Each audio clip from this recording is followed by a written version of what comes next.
Brews and Banner Podcast. Brews and Banner Podcast. What up? Welcome to Brews and Banner Podcast. I'm your host, Rob G. And with me, as always, is the Legendary Brew Crew. What up, fellas? I was reading this weekend. Mama.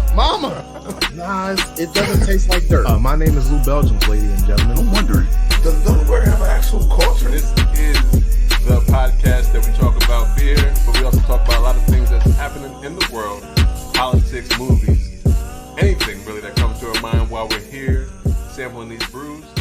Grab a drink and pull up a chair.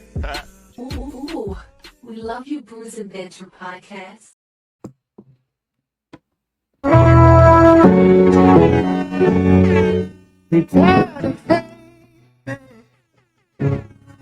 picture my pain to cry and shame. I won't let them change me. Remain.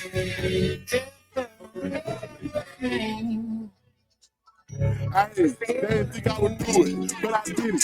Really having this shit, really winning. Those times that I thought I'd forever be sinning and spending whatever. Yeah, I thought I was supposed to go to church for a hot second, and then the trap set in. Felt like I was on my way to Whole Foods. Big extra plug, baby. Yeah, you always. What up?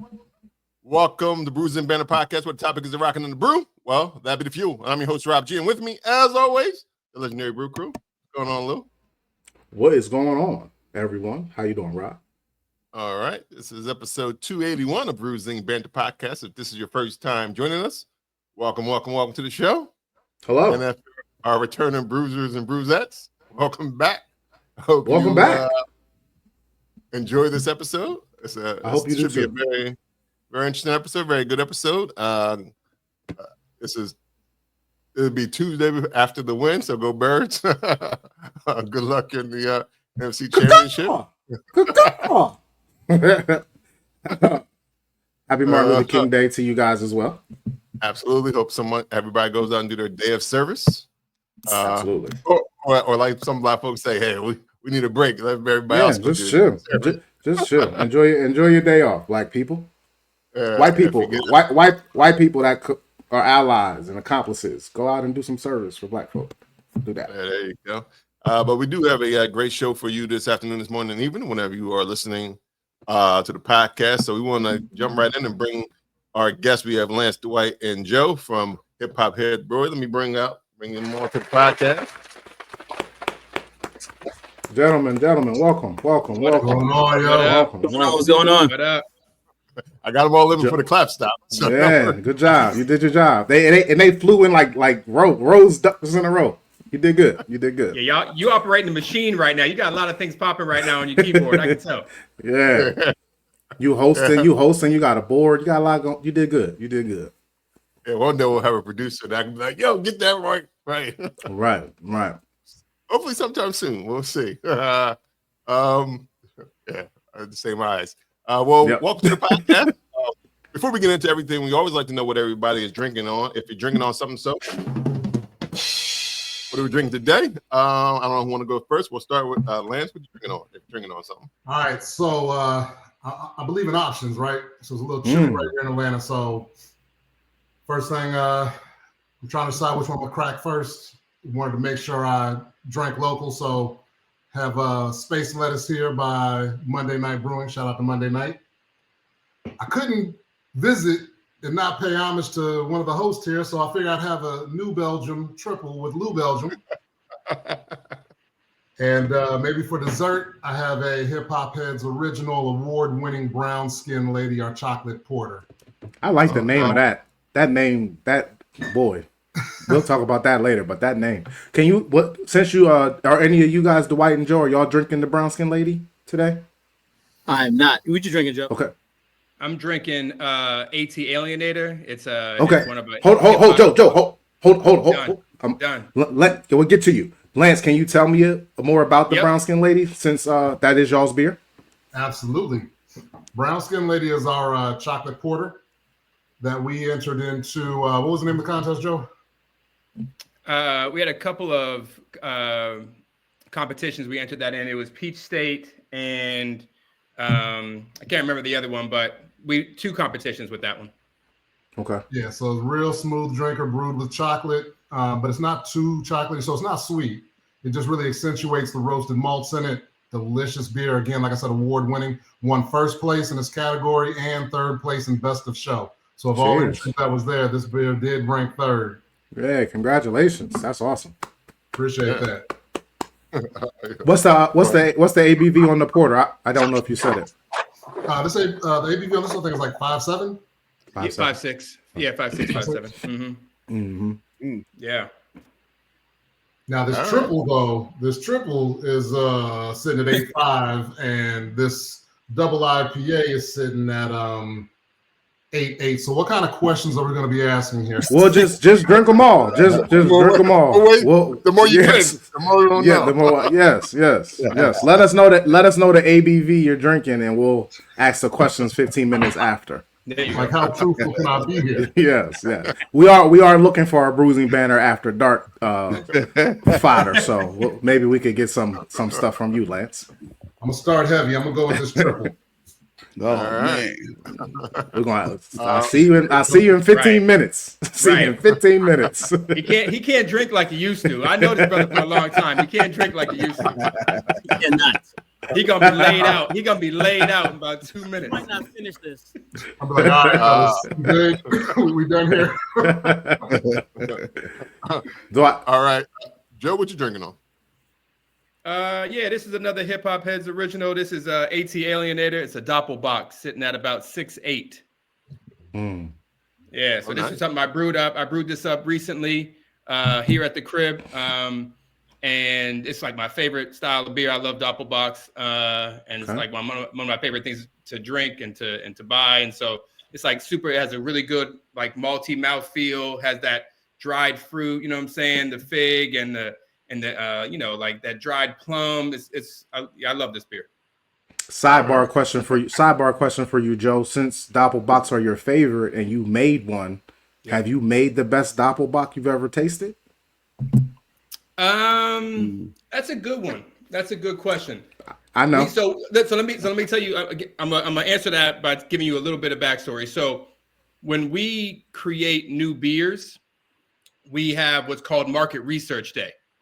And basically what that is we whatever style we about to brew, we get about Dwight got hype. Yeah. Dwight loved that day. It's the best research. day. It is the best day. It is the best day. So we line up about 10, 12 of them jokers, and we go through each one, and then we take notes on each one, right? And so I've had a bunch of Doppelbocks. We've all had a bunch of Doppelbocks. So I will say my Doppelbock is probably top 2, top 3 comparatively to what we've done.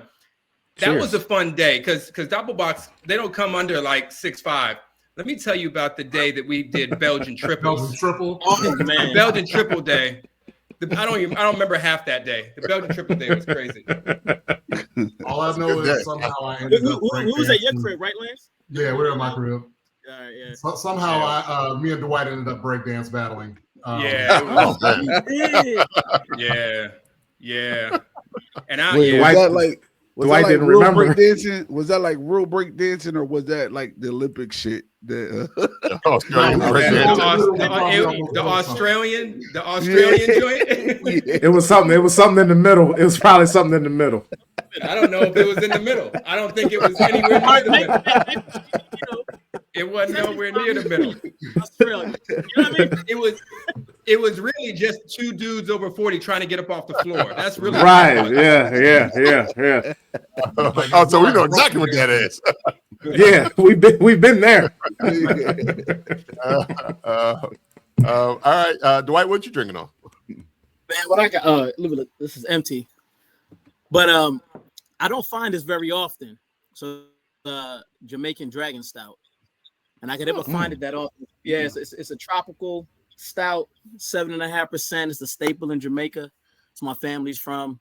So I've known this beer since I was a kid, but I can't always find it. So I found some. I was in Atlanta, found some, put it up, and I'm drinking it nice at room temperature too. So Okay.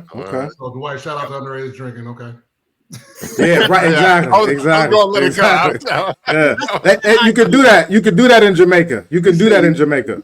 He did I say can't lie, I did have a he couple ain't of drinking mistakes, you know, as early What's as up? What do you prefer? What do you prefer that since you've been drinking it since you were 8? Do you prefer it as a what? He said. Do you prefer it at room temperature? Do you prefer it cold? Do you prefer it warmer than room? Like how do you prefer to drink the dragon?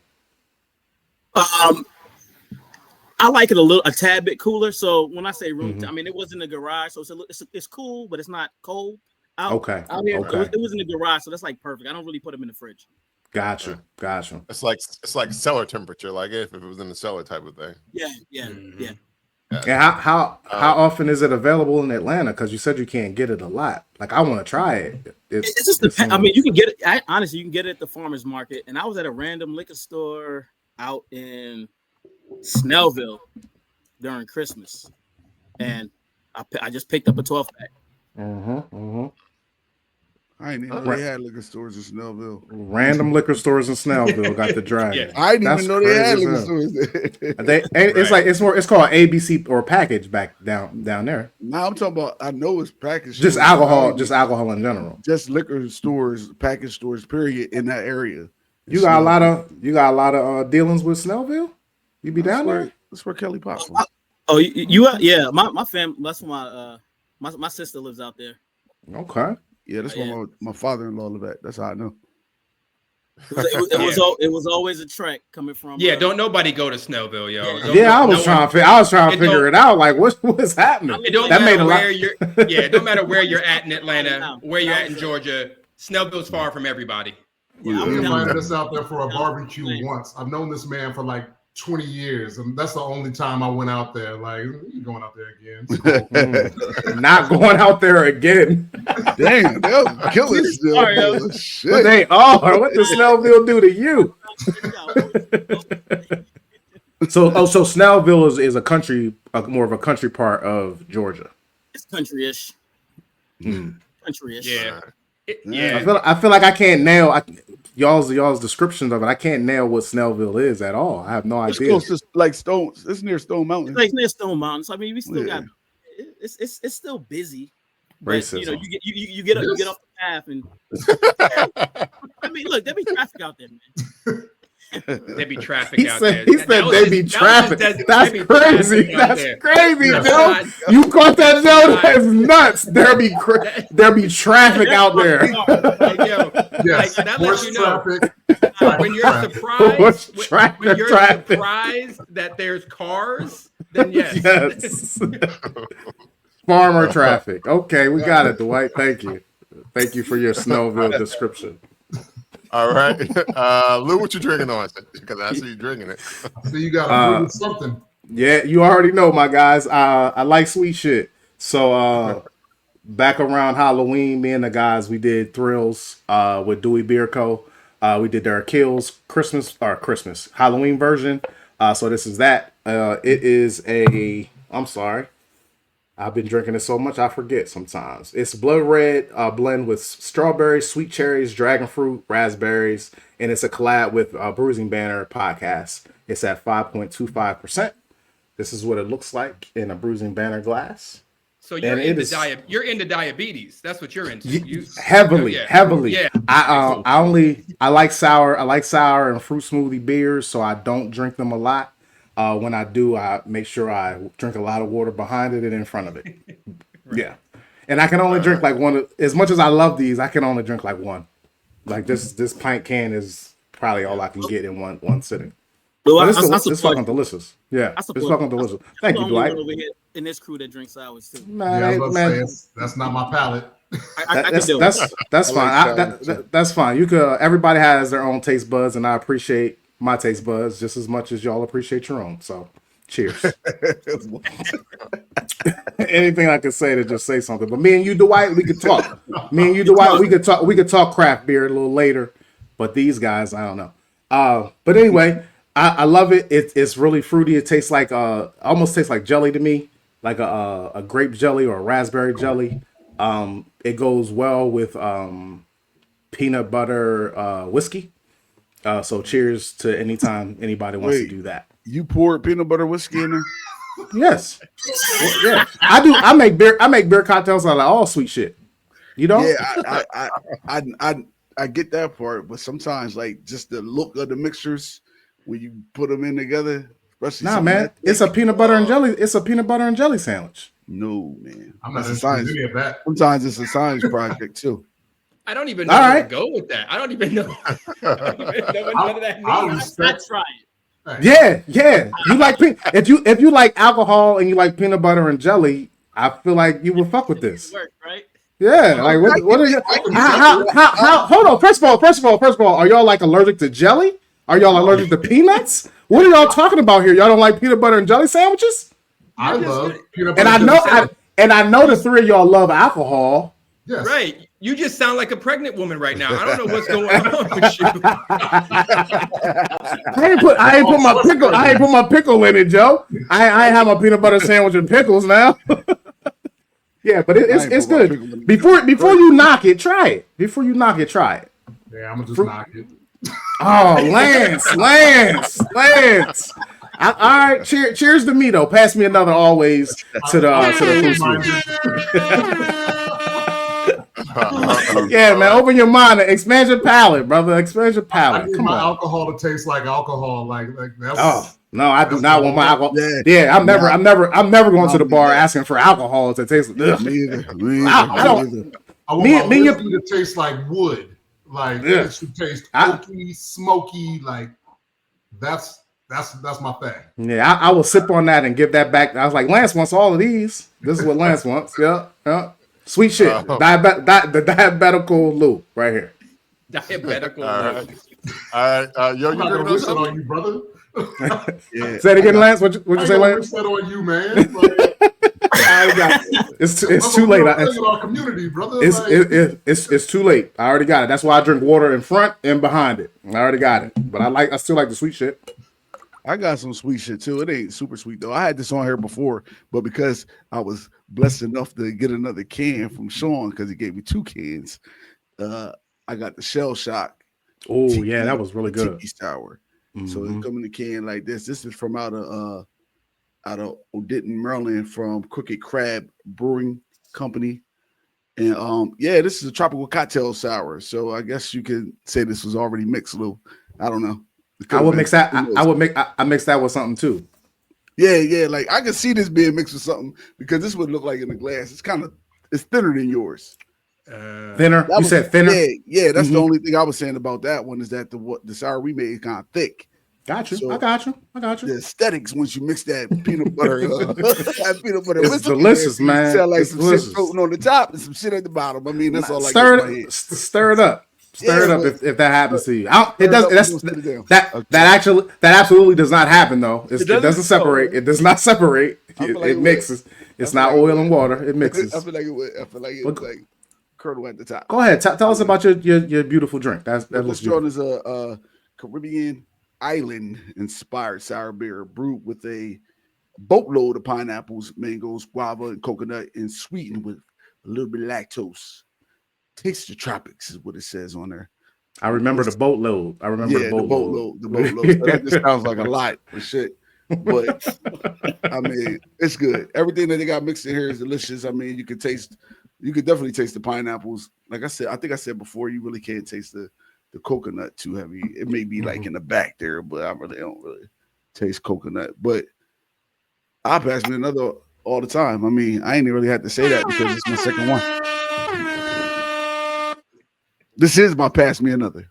Right. Now I don't have no more. So right, you can't keep it in a cooler. No, you will not do that. Rob, what are you drinking, Rob? What was the ABV on that? Oh shit, I didn't catch it. That's because I ain't say it. Good job.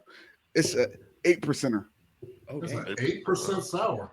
Yeah. We ain't playing around here. We ain't fucking around here. Does that change your mind, Lance? Or are you still out? Nope. Okay. Not even a little bit. Come on, the 8%. No, I mean, bro. Respectful. Good. No, he said no. All right. What you want to know? How you going to convince that man to drink a sour when he said no? Apparently, I had to mix some shit in it. Like you. No, he still said no. Yeah. He said absolutely no to that. Yeah, that's true. Shit. He out. He out. He don't want nothing that tastes good. Lance, haven't you had that sour in the victory variety pack? The one that got golden. The golden monkey sour? Ah. Yeah. Do not like it. Nah, we don't like that either. We don't like that either. I don't love it, but I'll put it back because it's like 9%. Yeah, right. I can't put one get back. that shit back. It'll get you where I can't get past the first sip. I can't get past the first sip. That's too sour. I will also tell y'all this though. So legit, like I was like my intro into craft beer was through IPAs, and this is before they were popular. So like that hoppy, aggressive flavor more suits my go for palate. that. Gotcha. That makes sense. That makes sense. I drink basically my bourbon, whiskey, and scotch either neat or with a rock. You know what I'm saying? Like I don't really drink a bunch of cocktails. Like so I like aggressive and bold flavors. Understood. Like, so I'm not knocking y'all. Look, yeah. I put no coin in your pocket. You buy whatever the hell you want to buy. Right. Absolutely. Absolutely. Yeah. You like wood flavored drinks. I'm not ever going to not. Yeah. Like we just don't vibe the same, but we can still drink together, and that's what we're doing today. That's what we're doing today. Hey Lou, I don't know if I'd buy you a beer though, man. Like I don't know if I'd buy you. Me and my guys have collaborated with 6 different beers. We got a beer for you. We got a beer for you. I will try everything. Me too. I'll try. Me too. I think all 3 of us would do the same thing. Like I'll say no. I'll taste it once and say no, but I'll try it. I'll try it at least once for sure. It may be delicious, right? You know what I'm saying? But because I don't like sweet, like I don't like sweet. Not in your liquor in your beer, like nothing. Like even in your sweets. Like do you like dessert? Rarely. Yeah. Rarely. Okay. Really, I'd rather have more dinner than have dessert. Okay. Just give me seconds. You want seconds. Yeah. What you can't. Oh, that's one of them savory niggas. Yeah. Salt is all in his grits. Yeah, you're not a sugar grit type of guy at all. I know that. So even if you take like an IPA, right? You know how they have Stop that, Dwight. We were friends for a minute. We don't have to go into this. We were friends for a minute. You put sugar in your rice too? My rice? No. You ever put white rice with sugar? All right, good. Only if I've had rice now. I have had rice cereal in my younger years, and I did put sugar in my rice cereal. It's a weird like oatmeal-y. It's weird and poor. It's really weird, but it's really good. It's really good. So Lou, if you take like a triple IPA, you've seen those or those like quadruple Belgians, right? And I love Belgians. Yeah. But in order to get that higher ABV, you got to increase the sugar content, right? And I'd be like, man, it's too sweet. You rather have it lower. So high. Yeah. That makes sense. I got it. That makes a lot more sense than when you first started. Well, I didn't want your peanut butter jelly cocktail. Exactly. Yeah, you was just thumbs down on my shit, like. But then you said you would taste it, and now I understand where your palate comes from and how you started. It makes a lot more sense for sure. And I come from. I didn't like the taste of beer. Like the normal taste of beer didn't appeal to me. So when I got to sours and gozas and things, I was like, oh, this is still beer. Y'all still consider this beer? And it gave me an end that still like I could drink with y'all. I still like beer. Y'all can have your IPAs, and I can drink my sours and gozas, and we could still hang out. So yeah. Cheers. Rob, your turn, Rob. 23 minutes in. Rob, what you drinking on? This is the longest intro ever, huh? It is. We breaking records today, for sure. I'm drinking from named after one of my favorite reality shows. It's a Wrexham lager. There it is, Wrexham. It's a nice, easy drinking lager, but it says it's been brewed since 1882, but this is actually brewed and canned in Legendary Brewery in Normal, Illinois. So I doubt if this was the original recipe, but I mean. But hold on. But was the Wrexham, that football team, aren't they old though? Yeah, and that town is old. Yeah. It was 2 brothers from I guess the UK. They started this brewery in the UK. I think it's one of the oldest breweries in the UK. So I guess they established 1882. So I guess this is the recipe that they brought over here, and they brewed it here at Destel for everybody. But I'm double fisting because this is only 4%. Keep it light. But it's also another light beer. This is garage beer as well. This is another light beer. It's only 4%. I was drinking it because one of the Kelseys, one of the owners, I was like, I'm trying to do all the equal good mojo I could get. So I was drinking the garage beer as well. So there it is. I'm drinking two lagers. They're easy drinking. Like I said, they both are 4%. Clean, light, refreshing. Something that I'm sure they're trying to bring the craft beer to people that don't normally drink Budweiser and stuff like that, and that's kind of where they're marketing to, because it tells you also, especially on this one, it tells you it's only 95 calories and 4%, small batch, and only 3 grams of carbs. So they're giving you all the information you can to appeal to you. But it's not a bad drink. I had it before, like I had it earlier. It's not a bad beer. So I think it was a spinoff of an actual craft brewery that they spent off and made it more of a big brand. So I'm gonna pass me another on both of them.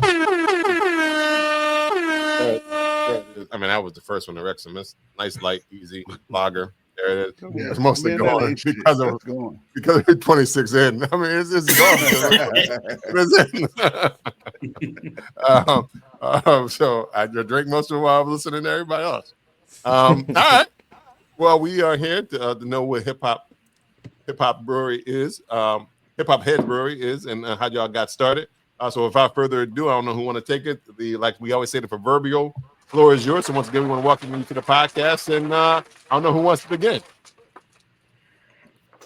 Yo, this is you. Yeah, we do this. Yeah, we do this part all the time. So we all known each other for a real long time. Me and Lance, we went to Morehouse together here in Atlanta, Georgia. So we've known each other since around like 99. And then Dwight and I, we taught together. So all three of us are educators. And so me and Dwight started teaching at the same school here in Atlanta around 2005.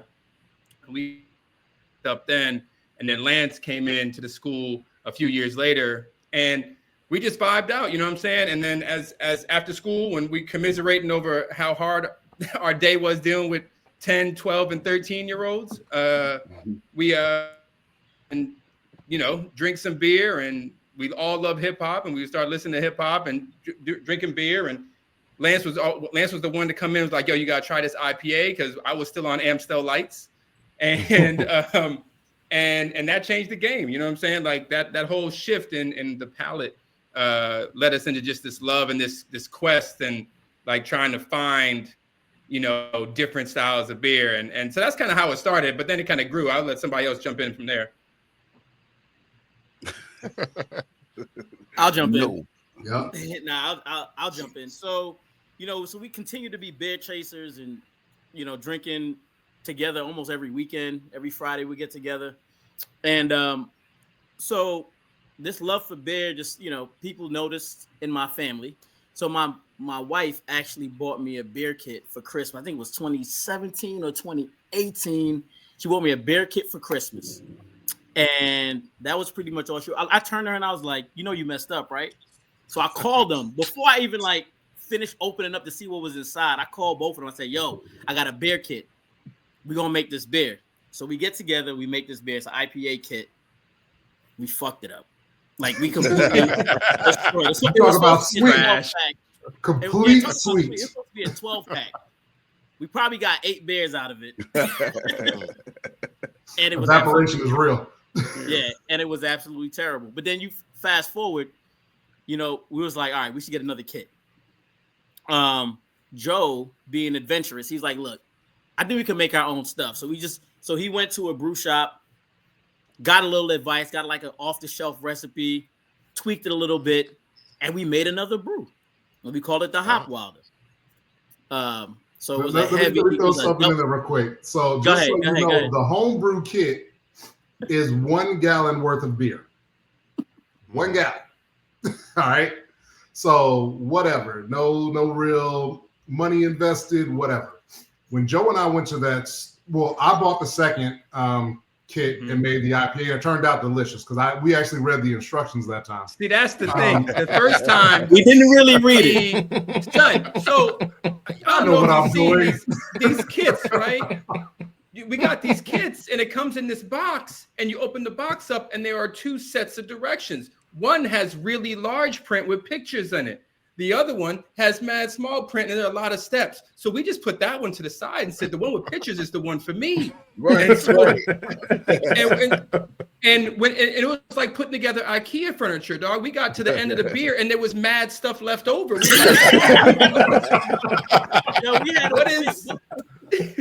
What is this? Yeah. And I was like, Joe, we forgot to put the Coke in the beer. Right, because it was this bag of dextrose. It was this bag of sugar, basically, and it looked like a half a kilo of Coke. And we were like, "What are you doing with Coke? What are you doing with the Coke in the beer?" No water from the boiler off. We didn't do that. Oh my goodness! Oh man, it was a mess. It was a mess. So go ahead. The second beer turned out great. We followed the Betty Crocker recipe to a T. It was delicious. Yeah. Joe was supposed to get a third kit. But he was like dragging his feet. So we went to the supply store, sat there, drank with this lady talking beer. And she's like, to Dwight's point, like, yeah, you can just tweak one of these recipes. But the issue was that all of those recipes were allocated for 5-gallon batches, 5 times more beer than what we made previously. Like, Okay. Can we make 5 gallons worth of beer? Like, what do we do with that? And I was like, what do you need? And she's like, a bucket. I was like, a bucket? Like, that's all we need? And so we brewed it up on the stovetop. Dwight had one of those huge Jamaican kitchen, pots that we were able to actually brew. And we were still doing extract brewing at that point. So that's when we just started in. But that individual recipe came out so good and received such, accolades from our friends that we gave it to. It was like, oh, we need to like really learn some more about this. Like, how do we flip this? And so our third batch was 5 gallons. And then after that, we started looking at, all right, how do we make beer not using extract? How do we go to all grain? What equipment do we need? What's the real brewing process? How do we make home brew that doesn't taste like home brew? Basically, Yeah. Wow. So soon as y'all made that third batch or whatever, y'all was like, all right, let's create a brand. Like, is that how it kind of? Well, I can imagine, because there are 3 of y'all. I can imagine how when y'all get together and start drinking, you know how we do. So like we're having these conversations, and remember we're talking about our double IPA era, right? So we're having these conversations like 3 or 4 double IPAs in, talking about Yo, you know what we could do? You know what we could do? Yo, you know what we could do? We could open a brewery, yo. We could definitely open a brewery, yo. Our shit is dope. We could open a brewery.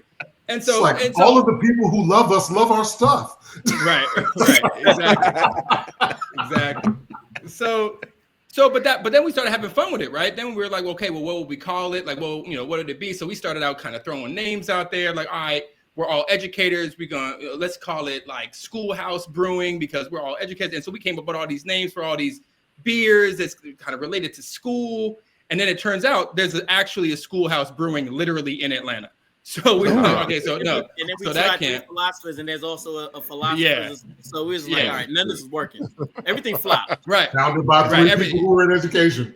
Right. So, but then we sitting around talking, and we all super love hip hop. We're all hip hop heads from different parts of the country, so we all love different. So we're always talking about hip hop. So I think it was Lance who was like, "Yo, what about like Hip Hop Heads Brewery or whatever?"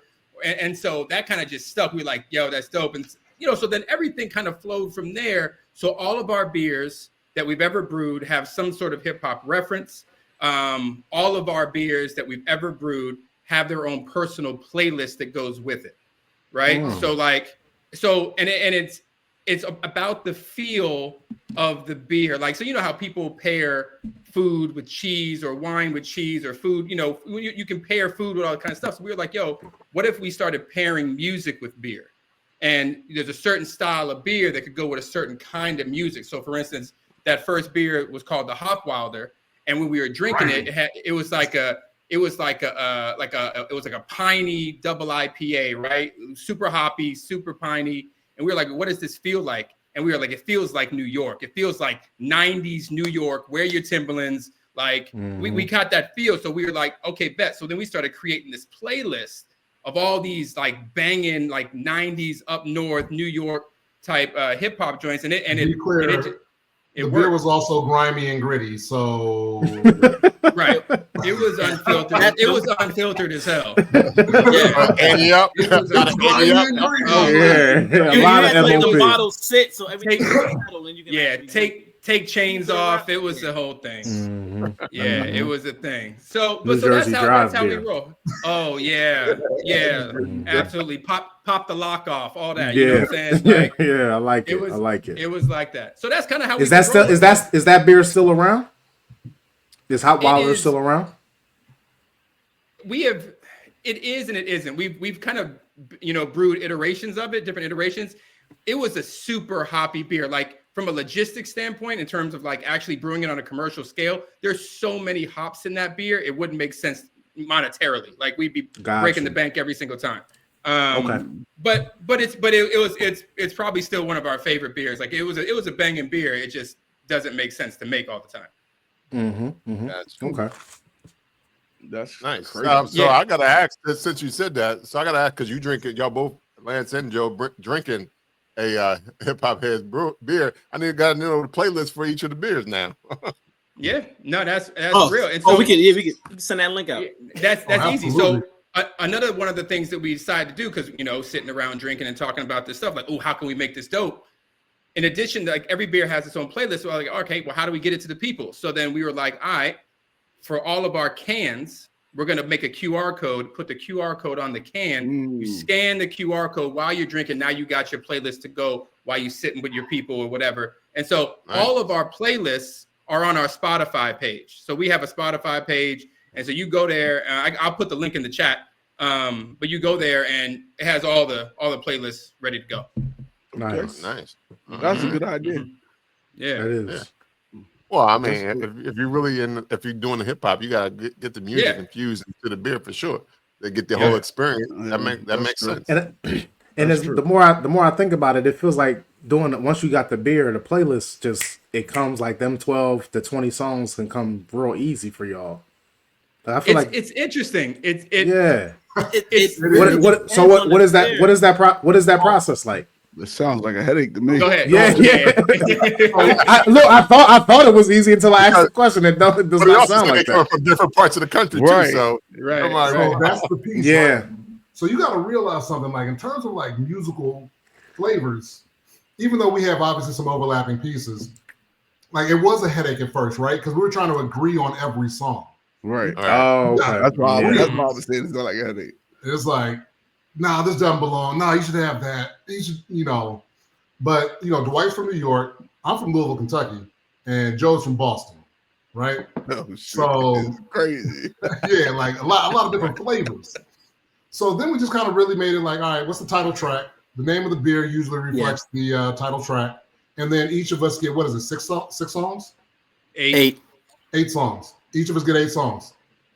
Okay. And do with it what you will with those 8 songs. Now, Joe tends to lean a little more towards like the more mainstream commercial aspect. Dwight's going to go a little more regional.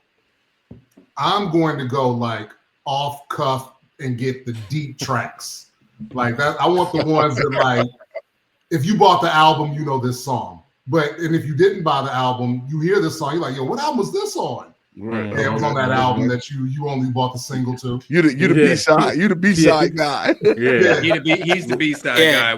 It makes it way more efficient. But by the way, cracking beer number 2. Let's go. All right. Like, if you put a track on the list and it doesn't fit, you'll get the feedback and you got to change it. You got to find something else. Yeah. I appreciate that. Like the two of y'all could veto the other one's terrible song. Yeah, get that song. Let me ask y'all this: have y'all ever heard a song and then thought about the beer? Like heard the song and be like, "Yo, I want to make this beer." Yeah, good question. Yeah. You know what I'm saying? Yeah, I got it. So I have in my notes. So I come up with a lot of the recipes, and so I have a note page in my phone with nothing but beer names, right? And just stuff that I'm just thinking about, like as it pertains to songs. So like I brewed up the other day. I got a Czech Pilsner in the tank right now, and it's called "Got You All in Check." You know what I'm saying? And I thought about that. I heard the name of the song, and I was like, okay, well, I just have to make a beer to go with the name of this song. Yeah, It just works. yep. Right. Yeah. See? Oh man. I like that. Yeah. Mm-hmm. That's a great name for a Czech beer. That's a man. Yeah, got you all in And check. the white is like Busta Rhymes, like to his core. Yeah. So anything Busta Rhymes, anything flip mode, Dwight's down. So think about it like this: like there's going to be the playlist. If the playlist is majority Busta Rhymes, right? Joe will probably pick the songs that have videos. The white will probably pick the songs that like may have been played on the radio. And I'm gonna find the most abstract Busta Rhymes like feature on a track, like that was just murdered. Yeah. Well, that's tough because Busta Rhymes don't make great albums, so you can't find a lot. He made great singles. He made great singles. He got some good albums. He got some good He got some good albums. Well, name one. Give me one. The Coming. Fish level event. The Coming. Fish level event. The Coming was a dope album. He said the reaction is the same to lose beer. Everybody's having the same exact reaction. Exactly. Not feeling it. I'm not even gonna try it. Not feeling it. I'm feeling you right now, Lou. Yoda looked like you just told him to drink a peanut butter jelly cocktail, man. Like, no. Hey, listen, you like what you like. You just poured that man a glass of peanut butter whiskey with. I will say, not every single album is a banger, but those first 3, 4, like I could play them joints. How many albums Busta Rhymes got? If you saying the first 3 or 4, he got like 10. I'll give you the Coming. 10. He got 10 or 12 of them. Okay. Something like that. I will give him the Coming. The Coming was good. I'll give him the Coming. What was on the Coming? What was on the Coming? That album, I got you on check. Everything remains raw. Everything remains raw. I guess. Hot Fudge. Ill Vibe with Q-Tip. Ill Vibe with Q-Tip. Oh yeah. Come on, man. That album was good. Ill Vibe tip. Your word, Bus. Yep. Your word. Okay. I give. Yeah, that joint with Jean. Yeah. No more. I ain't giving you notes after that. All singles. Yeah, because even like when you put like even with what was it when Disaster Strikes? They only had like 1 or 2 singles. Yeah, Disaster Strikes, bro. Yeah. That was yeah. Singles and features guy. He's a feature king. He's a feature king. Wait a second, we forgot Flip Mode meets Def Squad. Oh, that's like 9 minutes of just like with Keith Murray too. Oh man, Keith Murray, one of them guys. As hip hop heads, now I need to know like, so who are y'all top 5 individually? Like, who are y'all top 5 individually? I need to know that. Oh my goodness gracious! Right.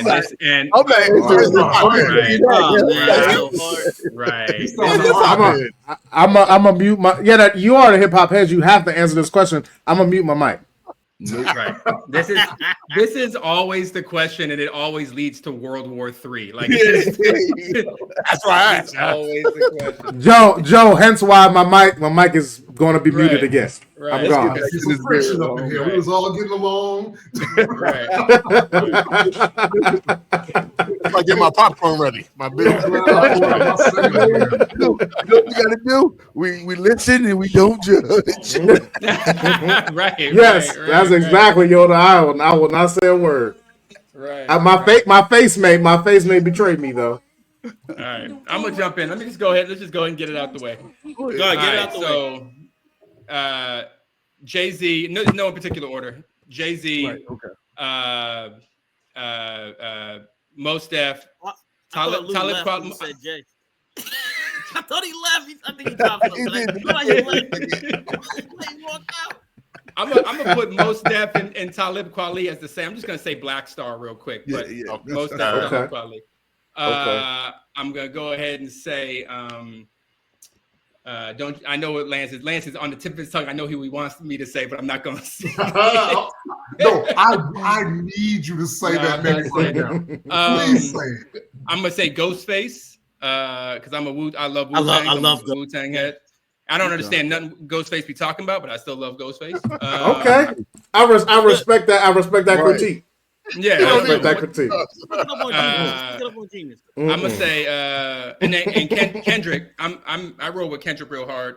That might be 5. So yeah, I'll just stick with that. That's not too bad. Ain't bad. Not too bad. No. Well, for y'all, Black Thought for sure is on there. All right. Rakim for sure is on there.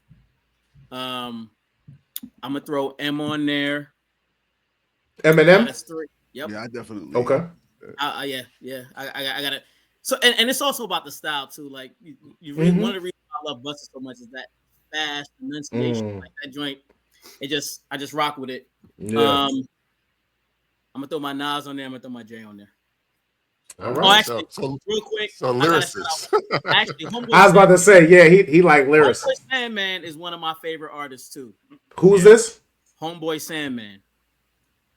He from your block. He from New York. Yeah, he's from New York. Yeah. Oh, he old school. He was the best man in my wedding. And it's not that he was the best man in my wedding. He's actually really nice. No, he is. I'm not gonna hold him up. He lyrically. Look up Homeboy Sandman and just listen to him. He's like he's just smart. super underground. He's like underground to the point where like, and I'm not, and that's not a nigga. Once you go underground, nigga, you a nobody. But there's a reason. There's a reason. He don't want to be commercial. He don't want to be commercial. Like he don't want to sell out to the label and nothing like that. But dude has crazy skills. He's collabed with a bunch of people. He's turned down endorsements. Like he just there you go. Yeah, that's him. All right. Yeah, All that right. nigga look like he had turned down endorsements. Boy, yeah. over here, man. Like, I love it though. You gotta love it. No, it's just fucking around. The hell with morals. He said he looked like he turned down endorsements. All right. That's the best man at his wedding. You really leave my man alone. That does not matter at all, best man or not. Yeah, best man or not, yo, he can get it. I'm gonna check him out. I'm gonna check him out. Top 6. He's in his top 6, so I respect it. Yeah, Yo, I like that. He's nice, yo. I'm telling you. He probably is. I'm just fucking with you. Yeah, I bet you Rob is emerging your top 6. He should be. Yeah, he is. As he should be. Okay, nice. I was his best man too, so that's where I was going with it. That's where I was going with it. Rappers that are best men. If you do a rapper best man thing, I gotta be your favorite. You gotta be in there. You gotta be. I gotta be in your top 6. Yeah. Lance, you go. What's your top 6 or 5? Top 5. All Midwest. Yeah, this is not in order. Nelly, Chingy. he said Midwest. I'm teasing. He said Midwest, so I just went in. Get him. Nah, you go ahead, Lance. Go ahead, Lance. It's gonna be Black Thought is in there. Mm-hmm. Eminem is definitely in there. I'm gonna also go with Biggie, obviously, and that's only off of 2 albums, just to be clear. Yep. I ain't mad at that. And then I'm gonna also roll with. I'm a huge Elzhi fan. Yeah. Who? I'm sorry. Slum Village. Okay. Okay. So check him out. These are all lyricists too. I already said Eminem. Yeah. You said him. Yeah. And then my 5th would probably be I'm probably going with Rakim. Mm-hmm. All right. I approve of your list, sir. Yeah, Lance, you and Dwight, y'all close. That's usually how it works. Yeah, y'all close. How that works. Y'all close. Mm-hmm, mm-hmm. But I respect you pulling, Joe. I respect you pulling Black Star out your ass. I like that one. That was dope. Because that Black Star album, because we all around the same age, so when we got to college, that Black Star album was. Yeah. That was it, bro. Like that was. I thought they was gonna be the. I thought that was gonna be the hottest group ever. I thought they was gonna ride for Outkast and all the rest. Oh, I didn't say Outkast. Oh man. No, you ain't Sam. He not in your top 5 or 6, so it's okay. No. Some days they can be. Some days they can't. This is how that happens. This is how this happens. This is always how. Yeah. That's probably because of the flutes. Fuck the game up. Not about the nigga. He started blowing them flutes, and y'all took him out. Y'all put him in the top 11. He made me like so many songs that I would have normally never liked. Like all them joints. What he put out with like all the albums, all the features that he was on with artists down in Atlanta. Like, I wouldn't be listening to Walk It Out, but here's the thing: you put play on it, and now Walk It Out is like right. Absolutely. That's a fact. Damn, I ain't say thinking real that. talk. See, Dre, you ain't too old to rap. Huh? He ain't too old to rap. No one's too old to rap, man. Nah, he ain't too old. Rap is. I feel like Walt Whitman was like 84 when he died, and he was still writing poetry. Why can't I write poetry over a beat and be 90? Like, leave me alone. You like, know, Redman just dropped an album. Yeah, I heard that. I think somebody said. Go ahead, Yoda. Redman is nasty. My thing is that it seems like to us, because we're of a certain age, it's acceptable for somebody that was on to to still make music, right? But I think if you 45 and you just trying to step in the game, man, nah, do something different. Find something. No, why? Why though? Find something else to do. Find something else to do. Because the way the game goes is that nigga, you ain't nobody gonna listen to it. But that's because we done made rap a young man's game, but it's not. Yeah, it's not. It's not a young man's game. If somebody got a hit at 45, let them get a hit at 55. We gotta do shit. Yes, like close to 50. Right. Yeah. Shiznitty is a local dude that we know, and his only local hit, he was in his 30s, like his late 30s. No, he wasn't 45.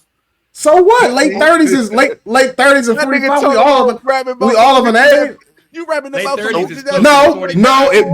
That's the thing though. It depends. Like, you gotta rap about your age, like within your age group. Like, ain't no 45-year-old man should be rapping about college age girls and how he getting them. That's trifling. Like, rapper trifling. He's trifling.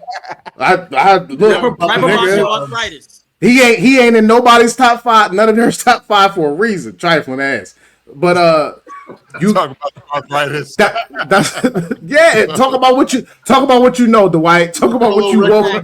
Yeah, exactly. I got this diabetes. I can't push the kids on the swing no more because my back threw out. Yeah, break dance contest. You can't. Right, but all I was doing exactly. There's 2 people who actually really did do that on some tracks that I know of. I'm sure there's a gang of them. But if you listen to R.A. the Rugged Man, if you ain't ever listened to that dude goes. He got a chop and rap flow. He definitely talked about like being like a fucking dad. Like, yeah. I mean, changing diapers and wiping baby shit. Like, he says it in the track. Listen to it, though. Like, that's the thing. Like, you can't expect much to come from it. To me, I mean, no. But you got to realize something though. The hip hop genre that is us. That 80s babies are now 40, 50 years old. Right. You know what I'm saying? And so like the 70s and 80s. So we also ain't gonna be listening to the same shit. I can relate. Yeah, like I can relate. Like Yoda, me and you have broke time album. I'm gonna listen to Redman. I'm gonna listen to all these niggas because that's what I grew up listening to anyway. So that I got older with these niggas, not with. But why can't? But that's not why. That doesn't make any sense. That doesn't make any sense. I'm not gonna listen to it. If he 45 rapping about what he know, and you 45, why can't you relate? Because I'm not. So what's the difference? What's the difference with Redman rapping at 45 and rapping the same shit that the new rapper that's 45? What's the difference? When I'm listening to Redman, I'm not listening because he's rapping about some old nigga shit. I'm listening because I like Redman.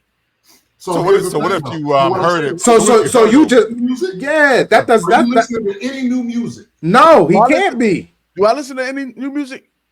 I mean, if it came out, if it was an old artist, if the artist came out when he was 30 or 20, that's why you saying it. Nah, but listen, I don't. You're not gonna give no new artist a chance because he old? Is crazy. If he's talking about old nigga shit, like y'all talking about fuck no. That doesn't make any sense. If his shit is fire, and if he got bars like you like, if he got lyrics like you appreciate, why just because he knew, because you appreciate the new 20-year-old, you appreciate the new 20-year-old, why won't you appreciate the new 40-year-old? That doesn't make any sense. I'm not gonna listen to You're ageist. You're ageist. That's just me. That's just me. I can't believe this is stupid. What if he didn't know his age?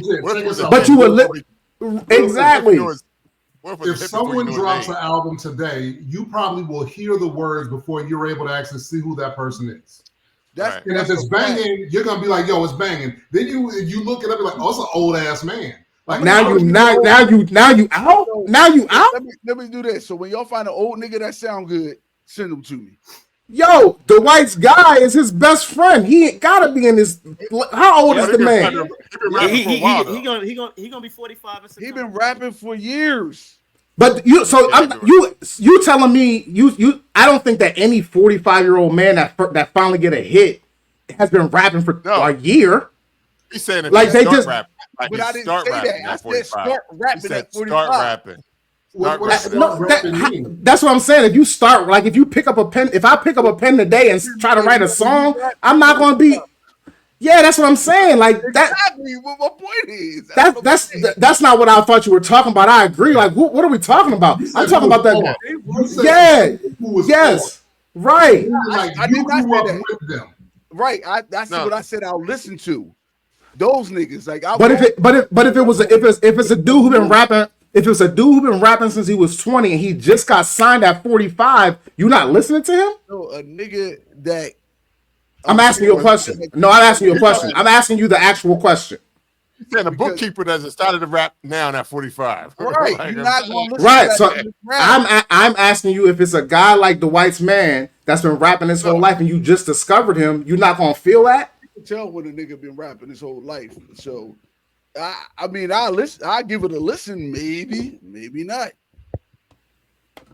All right. I understand if it's like. Let's Yeah. I mean, we I ain't been rapping my whole life. Because they ask more All questions. I have is a bunch of drunk ass freestyles, right? Which, right. In my inebriated state, are amazing. All right. But like, if I put out a track right now, because I ain't quitting my day job to do this shit. But if I put out a track right now and it bangs, like I'm talking about, I got the track right, I got the lyrics right, you're gonna automatically discount me. That's the antithesis of music. Yeah. You're going off of what you hear, not of what you see. Chances videos don't sell music. He's not saying what the chances are. It's all hypothetical.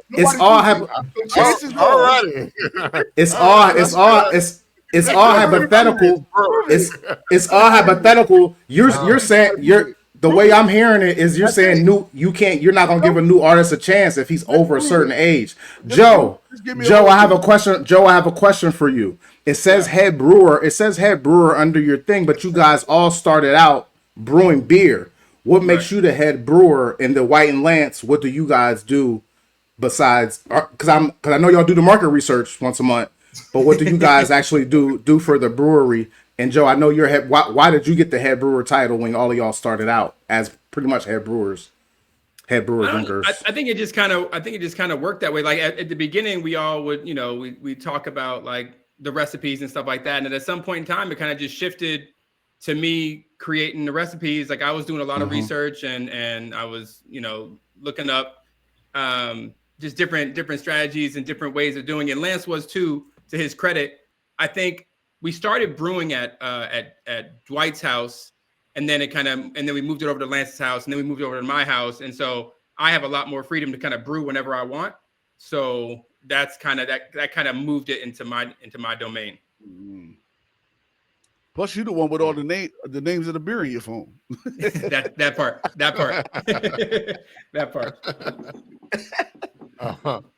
But we can't hear you.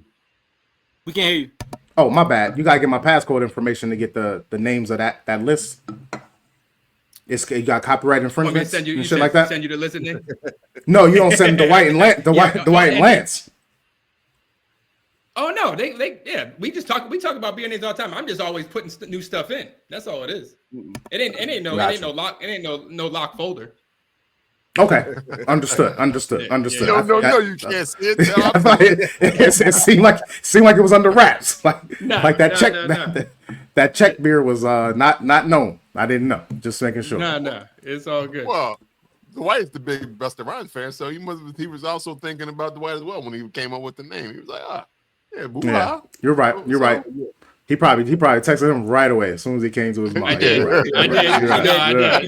was like, yeah. That's true. The boy probably was like, yeah, that's cool. He probably was like, that's cool. I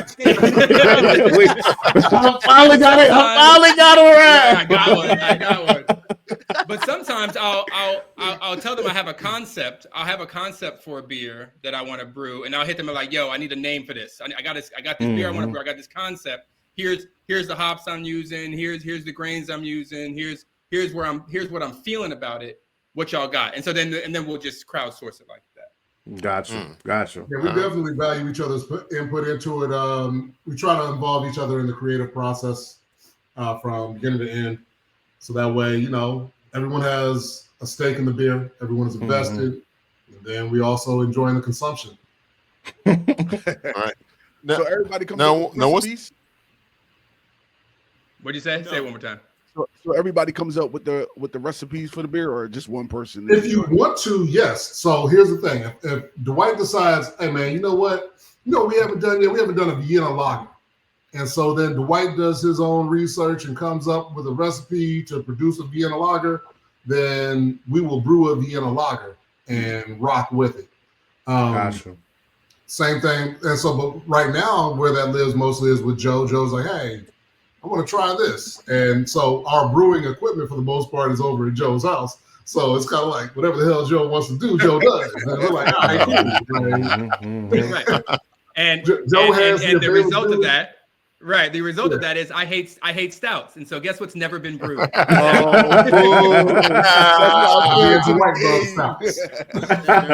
I will say, but to your Gatekeeper point earlier, Joe. Hell yeah, you know it. But to your point earlier, like that beer that Lance is drinking, the brown skin lady, that's a chocolate porter. I did that. I brewed that because I wanted them to be able to also have something today because they rock with stouts and porters. So I was like, let me brew this. So I'm not gonna drink it, but I know they rock with it. Right, that's crazy. Right. You won't get them in a stout. That's crazy. Shit. I'm about to crack this one here in a second, yo. So based on the timeline, so I guess now it's like more home brewing. Like, are you doing contract brewing? Like, how does it work in terms of where you are right now? All right, yeah, I can take that. So basically, my role is all on the compliance business side of things. So making sure we have our licensing straight, making sure. Well, Lance helps out with this too, but I file taxes every month. Like, Lance makes sure we do our annual taxes. Lance does a lot of the research, helps with a lot of procurement stuff. Me on the other side, I'm like, making sure we get our contract written for our distributor. So right now we're finalizing that, and we're entering an MOU with for contract brewing. So I run all the financials. Lance assists with Lance and I, do those projections as well. Working on those types of things. So right now we're almost at the finish line, or I guess the starting line. I don't know. It's been a long start. It's been a heavy road, but yeah, our goal is to be on shelves officially in March. Okay. We originally wanted to do a Black History Month launch after dry January, but we're all busy. We all have our full-time jobs too. So this March, man, we're gonna be on the shelves with Pop Lock and Dry Hop. And also, we've also done collaborations with several Atlanta area breweries. Just so you know, like these have been commercially produced products that have been available and have ultimately sold out. Nice. So those collaborations have been fun, to say the least, very informing with the language, with the opportunity to produce these beers. and then the marketing piece involved with those. So I think we have 5 commercially produced collaborations. Okay. Yeah, probably something like that. Lance, Yeah. when you say commercially produced, is it just Georgia or is it nation, like region? How is that commercial? They have definitely been, limited release tap room editions for the breweries because but can too, so because of the branding. So what that would look like, it would look like a lot of conversations really with Joe and the head brewer. Either we have a concept or they have a concept. We want to come together on that particular concept. We'll handle all the can art, obviously the playlist, getting the QR code, getting all that stuff together, and then we would do a big launch event. So they'll have some on tap, some in to-go cans, and we'll do a big launch event, get a DJ out there, highlight the playlist. We marketed it to all the people we know, and we've done well. There's been a couple where we for the brewery, we have caused them to have record sale days because we just flood the folks. Nice. That's awesome. Nice. What's Now, that? you said, Hold on, Rob, for a second. I just got a quick question. all right. When y'all do your collabs, on your collabs, y'all put the QR code for the playlist on your collab cans too? Yep. Oh man, that's dope. Yep. I like that. Yep. We just did our most recent one we did with cans, because we've, like Lance said, we've done a lot of just tap room release, so it's on draft. But the most recent we did with a can was with a brewery here called Eventide, and it was a dip hop IPA. It's called Can I Kick It? And it was a Tribe Called Quest whole situation. But the can I'm gonna try to find it. Yeah, try to find it. The can looked like a Tribe album cover. It was okay. It was dope. So the QR code was on there. So we had the whole playlist, Mad Tribe songs. It was dope. So the ones y'all just had on tap, could y'all still just do? I wonder if y'all could have just took the QR code to each brewery that y'all just had it on tap and just still had a QR code for the. Oh yeah, that dude look like that. I know it's blurry. Hold up. You got to get rid of the blur filter on your camera. On my joint. On your phone, I mean, on the computer. One of the things we talked about, though, Yoda. Yeah, we got the gist of it. Yeah. One of the things, Yoda, we were talking about, like when we talk about our launch into our own beer in the commercial space, like we have a whole marketing plan, and part of that, if to your point, if the beer is not in cans, and it's going to be in cans, but if this place is only doing drafts of our beer, then how do we get that playlist to folks? So we've talked about all this, print media where we have napkins with the QR code. We got placards with the QR code. So like you're drinking it and there might be a sign on the table or at the bar. We're like, oh, okay, this is the Hip Hop Heads beer. Scan this QR code. So we're still trying to make sure that folks can have that experience, that multi-sensory experience. Yeah. You know what I'm saying? While they're drinking it out the draft. Okay, yeah, that's why I was asking that. And I'm sure y'all probably have like Hip Hop Head nights or something like that where y'all pouring in the DJ playing the playlist and stuff like that. That kind of happens as well. Oh yeah, we got it. It's all all Yeah, that. so for our releases, we do bring in a DJ who's just doing it. And so, he may play some like brand new 45-year-old artists that no one heard from before. Oh my God. You never know, Lance. You never know. He may be fired. His ass off. Right. Thinking he's 24. He gonna be thinking he's 24 until we tell him. He got his AARP card, Yoda. You ain't know. You gonna tell what happened to that nigga say? On Fridays, then my knees couldn't find my keys. See, you still got it. You still got it. You still got it. 3 or 4 beers in, you won't notice. You're out here trying to bring Carl Kanais and cross colors back. So nothing wrong with a good Carl Kanai. Carl Kanai, shout out to Queens. I think Dwight, you said Pop Lock and Dry Hop is going to be the first boy in March. Is that what it is? Now I'm looking at this playlist. Is this the playlist? Oh, for that beer? Dry Hop, yeah. Oh, you on it? Yeah. I'm looking at it. It's as old school as a motherfucker. It is. But that's the feel though, right? Like when we were when you pop lock, I think that the late '70s, like that's that's run. What's the bull's name? I can't. What's the dude's name? What's happening? What's the bull's name from What's Happening? Rerun. Yeah, rerun. Yeah, with the pop lock or that. So look at it from a different perspective, an additional perspective, right? This is the way in which the legacy of the music lives on. It's not so the way that we got 70s songs was through 80s and 90s rappers sampling 70s music, right? But then we took it upon ourselves to go back and historically search out those originals. So when we sat up there and heard, like Funky Enough by DOC, then we went back and found Foster Silver's, you know what I'm saying? Yeah. Misdemeanor, right? And so that's the way the music lived on then. It's the same exact thing. So now you got to your point, Yoda, you got your 20, 30 somethings sipping a beer, looking at our playlist like this old ass shit. But then you realize like, oh shit, that's that Glorilla song. Oh shit, that's that. Yeah. But nobody's going. So you looking for a 80, 90-year-old motherfucker to go back and look at this the 45-year-old. Hey, wait, no, that's man. Sometimes you're just not a hip hop head. You know what? I agree, Lance. I agree with you, Lance. Sometimes you just don't got it. I've never been a hip hop head. I just like I'm a music head. I ain't hip hop is not. Sometimes you want to be a good music head as opposed to just a music head. But Lou, so you must be on the same page because when I heard pop lock and dry hop, I didn't think old school. I thought pop lock and dry beat. Oh, yeah. Me too. I did too. But Lou made me understand that. I get it now. It's also our first beer, right? It's our first here beer. For you guys. So we're kind of starting at the beginning. You know what I mean? Like we're starting in the early days with our first joint. You know what I mean?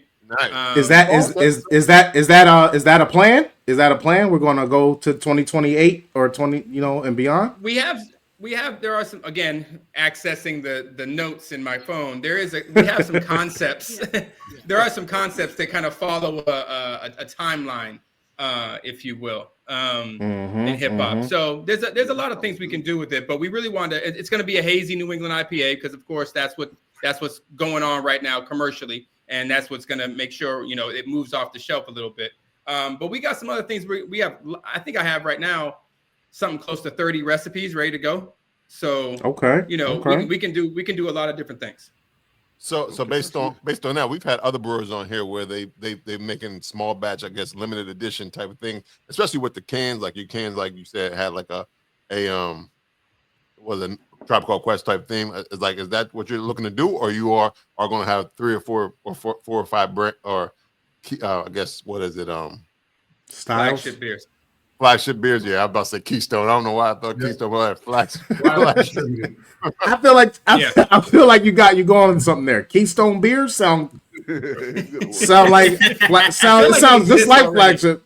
I feel like that's the name of a beer, Keystone Brewery or Keystone Beer. Keystone Light. Yeah, Keystone Light. Yeah, but I feel like if you say what are your Keystone beers, that's the same as flag. Nobody know what the hell you're talking about. Joe. Yeah, that's what I'm saying. We're gonna turn this into something. Joe, so can you tell us if you guys are gonna have any Keystone beers with the brewery, or will they be more untraditional flagship? Right. Well, any Keystone beer we're gonna have is gonna be a guava, pineapple, peanut butter, whiskey, sour. With a boatload of fruits. Something that you have to mix like weirdly flavored whiskey with in order to so if I that description, wood flavored whiskey with fruits. That sounds gross. That sounds horrible. So people are gonna know exactly what a Keystone beer is. I think Keystone was the one who had the bitter beer face, just so we're clear. All right. Look, in all seriousness, so yes, so we've gone through this a couple times, and it's actually in our business plan too. We'll launch with one for about 2 turns. So, and then we are in the process of thinking about what our next beer is, but we want to have about 4 consistent beers on the market. Okay.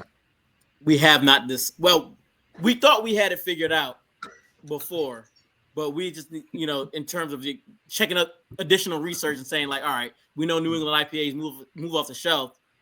But we got Joe, what was that brew we brought to Blacktoberfest? Oh, Black everything. No, we brought all Black no, everything. it was the No. second beer. Oh, soft subtle mix. Soft subtle mix. Like that. Like we can launch. Yeah, it was a Belgian. It's a Belgian wit. Okay. I like that. But when you look at the list, what we found out, right? Yeah, we found out that Belgium don't sell commercially like that. Like, you know what I'm saying? Like, if we're trying to move units, it's still a business. Yeah, it's still a business. It's still a business. Like and that's the thing we learned early on. We were like, oh, we're gonna put this out, we're gonna put this out, we're gonna put this out, and then it turns out the stuff that we like might not necessarily move off the shelves like we needed to in order to make sure we have the money to brew it again. You dig? So that's one of the things we learned in this whole situation. We're very much I do humbled know by what that. Belgian trip. Yeah. It was supposed to be just like Right. us. If you don't want to Right. drink like us, you don't have to get down with us. And they were like, All right, we won't. Yeah, we won't get down with you then. It ain't about us. Keep brewing your Keystone beers. right. Keystone if you want. Call it a craft brew. You'll be homebrewing forever. Yeah. Forever. Listen to 45-year-old hip hop. So I didn't. Is the beer and the beer business? Yeah, completely different. Yeah. Is the business plan? I think it sucks that you have to drop an IPA to get leverage. To be able to do a box. Yeah. Like, facts. And I mean, honestly, with the following we have, we could take a calculated risk and throw out soft subtle mix first, so we have a. But it's still a risk, though. But it's a risk. It's still a risk. Yeah. This ain't a 5-gallon. This ain't a 5-gallon batch. We're talking about 20 barrels. Right. You know what I'm saying? Yeah, you can't do that for a risk. Nah, no way. Yeah. Right. Yeah. And people both. And we should go with IPA. In March, when the launch happens, are we launching for distribution only, or are we launching for a brick and mortar in the future? I know that it's the distribution in March, but is it a brick and mortar coming, or is it going to be strictly distribution? And if so, are we going to get distribution like up north to us, or west, or wherever else outside of Georgia? Yeah, I mean, right now we are going distribution only. And so our plan is we obviously going to need. I mean, we all come from education, so it's not like we got bread flowing over here. And we're trying to go as long as possible without taking out a ton of debt and things like that. So, we're going to be seeking investors, and what we want to do is look at how we move, be able to have a proof of concept through our distribution channels, and then be able to approach people and say, hey, look, our stuff moves. Here's our concept. Be able to present that. Here's our sales, and here's our projections, and then be able to get funding to eventually get a brick and mortar. We've had a lot of conversations around like how large that scale would be and things like that. And to be honest, I mean, we're fine with going small as well, with a small brew house, small tap room, and just letting that ride and having fun with it. And if there's an opportunity to expand our distro, then we will do that. I mean, we do have some connections that we can get into different states. North Carolina being one of them. Probably some plugs in New York. But right now we're just trying to get off the ground, and we'll see how things move and continue to like adapt the plan from there. Like you could put anything on paper, but that doesn't mean it's gonna happen like that. So just trying to. It's just we got a lot of patience because it's been a long road. So we'll just let it go and be strategic about what our next moves are after we get launched in Atlanta. Nice. Now I'm curious to know, in terms of, because you're hip hop heads, like, do you, like, when you are working on coming up with new ideas, also do you also see, like, hey, maybe we can do a collaboration with one of these artists as well, not just the brewery, but like one of the artists to do one of these beers? Is that part of that as well? Because I mean, hip hop is in the name. I mean, you gotta have it. No, I mean, and this is Atlanta, so like that's always been the plan to do a collaboration beer with an artist, to feature an artist, to have an artist release their album on our can, like all that is definitely in the deck for sure. But like Dwight said, we've been doing this. We've been trying to get this thing launched out for 5 years at this point. So we're really trying to just make sure we have all of the logistical stuff, the business stuff taken care of. And then we know because it's Atlanta, because our concept is so unique, all that other stuff is going to come. We know that. And we have connections to people kind of in the business and adjacent to the business. So I think we'll be all right there. Nice. And the other piece would be like not only just like an artist, but also DJs, right? DJ the backbone of hip hop. So if there is a curated DJ set that accompanies the beer, then I like it.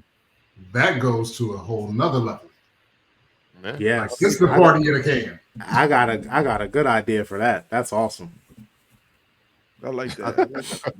That sounds like they need to do a collab with all my friends and rappers. Oh yeah, that'd be dope. That would be dope. Yeah, I'm familiar with them. Yeah. That is good synergy. Yeah, for sure. Yeah. So we're gonna need a first from everybody on the call right now, just so you know. You can do 16 or 8. We're good either way. I got 2. I got 4. I got a hard. Say that 4 times and make it up. Okay, there we go, Lance. I could do my hard 2 twice. If you would like to need an example, I need you to go ahead and listen to the song. It's a vibe. All right, and that's okay. I mean, literally. All right. Let me write this down.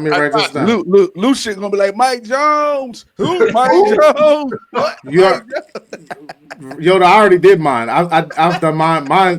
My mic check has been 1 2 1 2 for fucking 18 years. Yeah, that's it. That's it. I'm the monologue version of y'all of the track. Give me my 15 seconds to just talk. I gotta type 4 bars, and I just say you ain't hear me, and just spit it again. That's a word. That's a word. Yeah, I like that. You ain't hear me though. Or did I stutter? Something. I don't know, Mr. Make it work. I was waiting on Yoda to start coming out with some mumble rap, like, it's gonna be going. It's like, I got a hot 3 bars. Yoda got the Black Craft Beer theme song. Y'all ain't heard it? Yoda got the hottest song in craft beer right now. You know how we was talking about how people shouldn't rap about arthritis. Well, Yoda raps about craft beer. I don't know if that's older than arthritis, but it seemed like it. It seemed like it. Where can we find it? Is it streaming on all platforms? He won't release it. You can find it, but he won't release it. Right now, it's streaming on Black Planet. It's streaming on Black Planet. Oh, Air Max 222. Go ahead and hit me up, guys. Right, no doubt. Y'all way older than me. Black Planet wasn't. I'm just playing. You was in Black Planet. You definitely had a profile and your music up on Black Planet. I know you did. I'm gonna check your MySpace page, dog. I got you. Yeah. You should go. We recorded and released it on these World Wide Web. You probably should. Sure. The only reason I didn't release it is because it wasn't mixed, and then I lost the file. So shit. I still had the song, but I don't have the file of the actual recording. So so you have to do the whole thing over. You want to do it over? Yeah. I ain't doing that shit. Come on, 45. Let's do it, 45. Come on, 45. Get your hit. I got 1 more year left. I got a couple months. You got a couple months. You are in your 46th year, your 45th year, sir. But It he is been over. rapping for a long. He was rapping for a long time. He was rapping. He was in Atlanta doing That's shows. true. No, he good. So That's I true. don't- I would- And I'm- by so- rule, just so you know, no according matter to his how rules. hot your shit is, you can't like it. You can't like your own shit. No, the part about it is that I never knew. I never liked all this shit ever. It's never been a song that I actually liked. I like I that, would like Lance. I this like shit. that, Lance. I like that. That's good. I would like this if I knew he was 24. I can work with that. I can work with that because it's been a million songs that I don't like. Right. I would That's put funny. this shit out 20 years ago, man. I would That's definitely funny. roll with this. Oh, man, we be in the car selling these things out my trunk if I was 24. But I'm not. I'm 44. So I no. won't even listen to my own stuff. I won't even listen to it. Buy it though. Please buy it though if you like it. Yo, if I drop some shit, I'm gonna deliver CDs in people's mailbox. And they're gonna be like, what is this? How do I even? What is this? Is this a frisbee? They would think it's a frisbee. Columbia House, like 10 CDs Oh for man, another. for 1 cent. That's funny. That's funny. I have I'm still owing people money, by the way, just to be clear. Yeah, everybody does. Mm-hmm. Oh, Columbia House better now. Listen. Right. Can you guys tell us more about the actual release? Like, when is the release date? What's going to happen on that day? Where it's going to be for people that are in Atlanta that can make it? If y'all knew. Oh yeah, if you don't know, then we don't have to. We haven't locked Go ahead, down Dwight. a date. Yeah, we haven't locked down a date yet. But we will have that soon. And I'll let Joe talk about what that day will look like because we've been thinking about this for 5 years. Right. All right. Right. There we parachuting clowns and all sorts of stuff. We'll have a whole bunch of 45-year-old rappers fall from the sky. Right. Exactly. No, Holding Colt 45s. That would be dope too. absolutely. No, they have to hold on here only. Oh, Yeah. that's true. That's That's true. true. That's true. That's true. Yep. That's Yep. true. No, we, Well, no, I mean, we're they gonna can hold the Pro 45, smash them, and then bring out your Keystone beer, and you're good. Or we could parachute from the sky with y'all's beer, and Billy D. Williams can introduce the beers. I feel like That would be cool too. I feel like at some point in time we're gonna be getting a cease and desist from Keystone Light any minute. Any moment. You are not gonna Listen. besmirch our names, sirs. Listen, You will What not are- have a Keystone beer. You will have a flagship beer.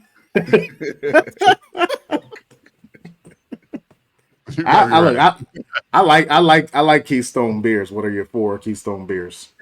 Yeah. So what does that look like? What does it look like? The release look like? Right. Yeah. Go ahead, Joe. So Go ahead, Joseph.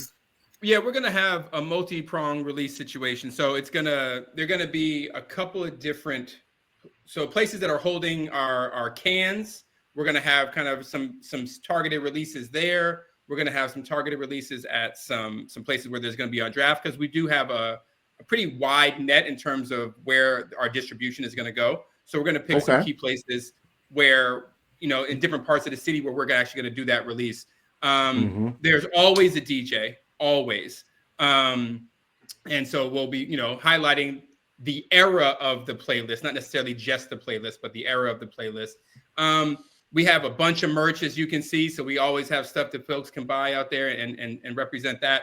And then because it's pop, lock, and dry hop, the vision is to actually have some breakdancers out there actually performing and doing some. Lance doing some Dwight. Yeah, Lance and Dwight. Yeah, baby. I'm out here. Olympic status. Medal Yeah. That's what's up. Yeah, that'll be nice. Please let me know, man. I need some. I got some vacation days. I know. I feel like No I doubt, should no do doubt. a big 80s party or something, then a big pop lock and drop it party. Yeah, a whole bunch of neon, Yeah.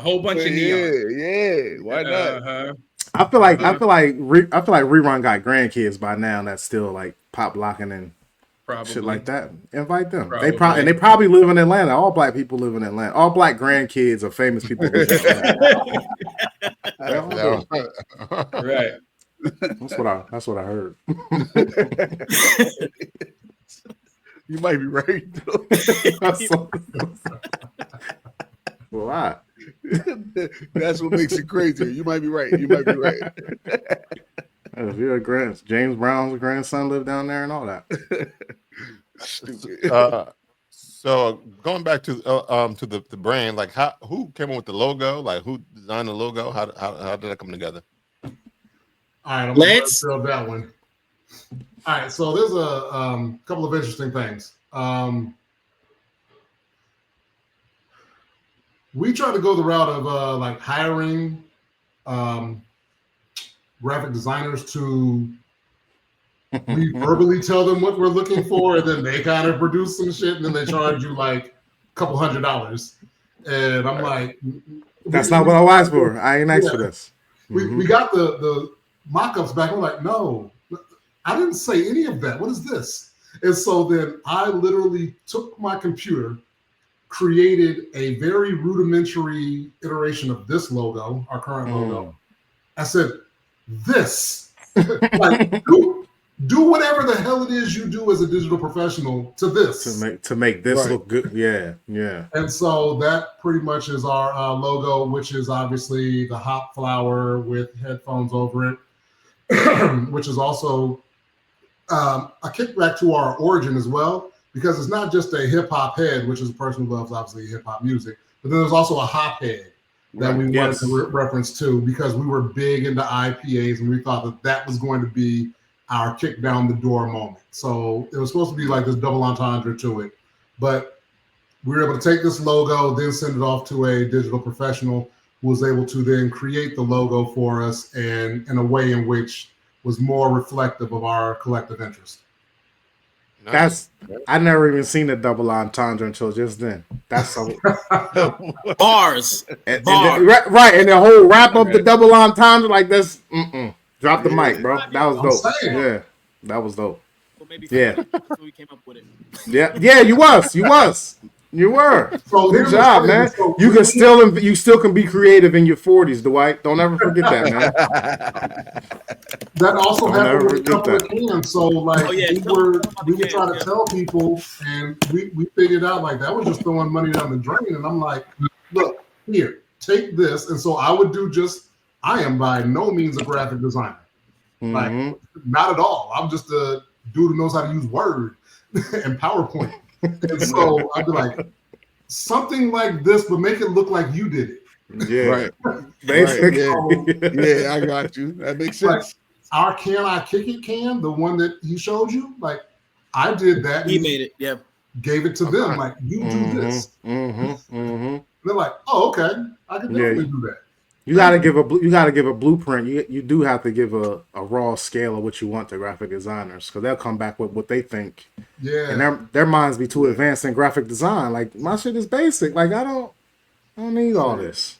Exactly. But that's a dope logo. The logo's dope. Yeah, it's really nice. Thank you, sir. Like, we do love our logo. Like, we are very love it. This logo. It's good. Like, it looks good. It's clean. It's simple. And then don't it feel even better? Like, it came from you too, Lance. Like, you know what I mean? Like, out of all the designs, that's your design on our chest. Indeed, thank you. Yeah, for sure. Yeah, I know that's how Rob feels. Right. When he sees our Rob, I created shit. You see it all the time. He lets us know all the time behind the scenes how he did all of this. Really, that's what I do. I do that. Yeah.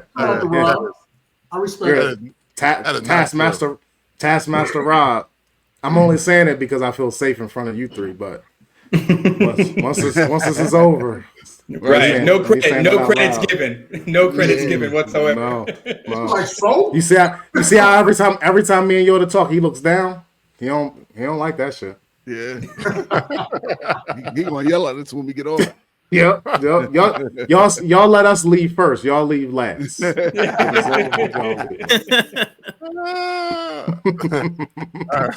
Okay. Rob, I see your creativity, Doug. Now you're gonna be more mad because we told him this. Right. You're young at heart and in mind. Exactly. Yeah, Don't let Yoda siphon your dream. None of a dream siphon. You can do it. Of a dream siphon. That's funny. Rob's like, you don't know my life. This is every day. This is it. This is it. He's the host. You know what's We crazy? just- You He think keeps us in line. that we definitely understand. Three brothers get together. Mm-hmm. Yeah. You gotta have somebody to keep us in line every once in a while. It's all three of us. It's all three of you. Like, Yeah. it don't matter what you do or how great it is. There's only so much congratulatory praise you're gonna get. Like, yeah, all right, good job. Oh, yeah. Oh man. Oh, but when I definitely anytime them two give me some praise, I take it. And I let them know that I heard them. I heard you. I heard you. Hey guys. I be telling their wives, I'm like, hey, you know your husband said thank you to me. Joe made a good beer. And it's like, oh, yeah, Joe's good, man. Like, no, but like, nigga, you the head brewer. You're supposed to make good beer. Like, That's your job. That's your job. How much praise do you want? Right. Like Dwight, thanks for All of it. getting that license. I appreciate that license, Dwight. Like, yeah. Right. Like, Right. Thank God you should give me more than that. I did more. No, you didn't. You just got the license. You did your job. Yo, have y'all You did your job. have y'all made a beer Did your besides the job. first one? Besides the first one that wasn't that y'all was like, what the fuck? Like, leave. Oh, this Throw been this a out. couple of Oh, have, man. have we ever made a terrible beer? Listen, we made a couple of those. I first tried a West Coast IPA when we tried to make Victory Lap. That joint was terrible. It was bad. It was really bad. It was bitter as hell. Man.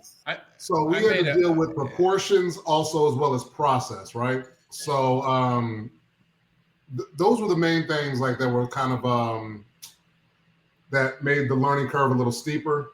Just realizing how our inputs have impacted our outputs. So creating this West Coast IPA, which were just like hops, millions of hops, right? And it's like, yeah, but however, like how long does the beer sit on them? Are we supposed to actually purge the fermentation vessel of them sitting on this hops during this dry hopping process? It was very stringent to say the least. And then that's when we realized like, oh, you know what? You know, we're not actually draining the dry hop or settlement off of the hops as it continues into the fermentation process, which is then leading to this like completely astringent flavor. Now we drank it because it was also like 8.5. So by the time you had You're like, we drinking it. Yeah, that was it's like, you know, Never don't care. Never care. They're like, you know what? We drinking it, boy. Yep. There's nothing bougie about y'all's palates at all. I'll tell you now, man, palate shift a couple in, boy. You're right. Cheers. Ask everybody who smoke weed. Yeah, that's true. Like they call them the munchies because them niggas eat anything. I've been looking for filet mignon, but it's like, yeah, like this. I'll take them ramen. Cheetos. Be good. Them Cheetos look good to me. Cheetos in the ramen. Oh, mix them all together.